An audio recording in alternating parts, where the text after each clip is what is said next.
Okay, so for our next activity, so we are going to remove the dark circle dito po sa ating subject. Okay, so here's the before and here's the after. Okay, so yan po yung gagawin natin. So first thing that we'll need to do is to insert or to open the file. Okay, so na-rename ko lang siya sample 2. Okay, so yan na siya, no? And then unlock. Duplicate the layer, Control J. Okay. And then add another layer in between. Okay. And then next na gagawin po natin is, okay, select the duplicated layer.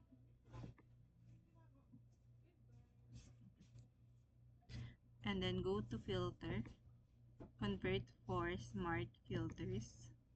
And then click OK. Okay, so after nyan, punta po ulit tayo sa filter. And then other, high pass.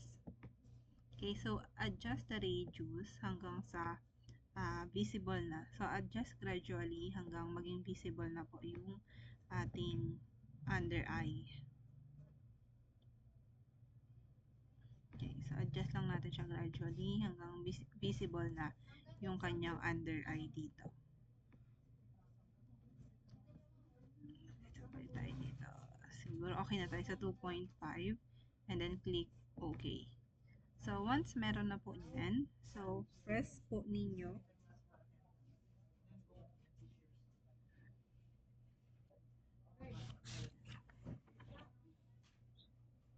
Okay, so, palitan natin from normal to overlay. And then, press ninyo si Alt sa keyboard ninyo kapag naka-Windows kayo. Options naman kapag kayo ay naka-Mac. Okay, so, press Alt.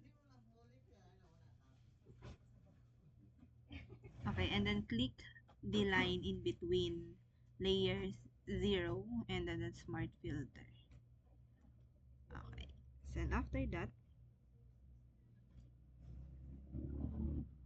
okay, so we need to select the layer na i-create natin in between.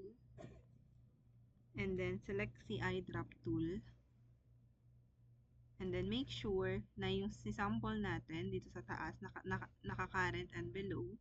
And the sample size is 5 by 5 average. So after nyan, punta po tayo dito sa ating brush tool. Okay, and then press po ninyo si Alt.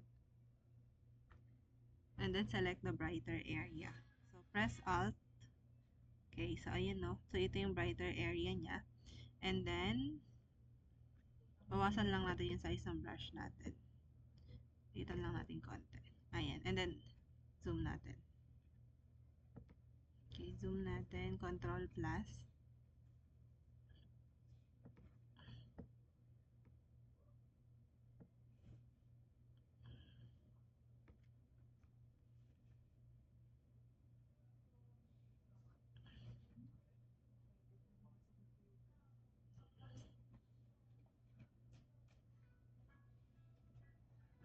Okay, so, sa default, yung flow niya, naka 100% yan. Kung naka 100% yan, so ganyan siya. Okay, so bawasan natin ng konti. Medyo babaan natin. Para hindi halatado. Okay, so adjust nyo lang po yung flow dito sa taas. 20.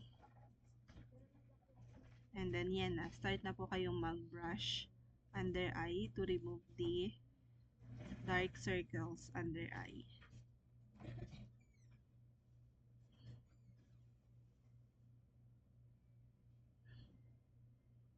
Okay, then sa kabila, press Alt. Hanapin yung pinaka-brighter part ng face. And then start brush. Para makuha yung pinaka brighter part ng face, press nyo lang yung Alt and then click nyo sa keyboard.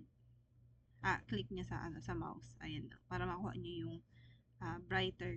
Siyempre, kailangan natin gayahin kung ano yung skin tone ng subject natin. Let's start brushing.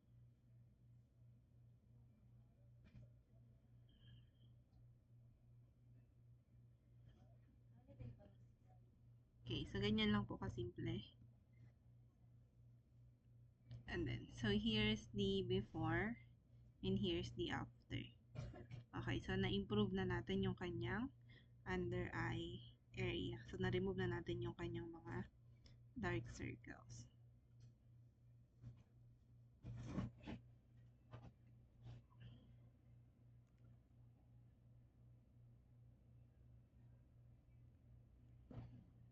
Just all.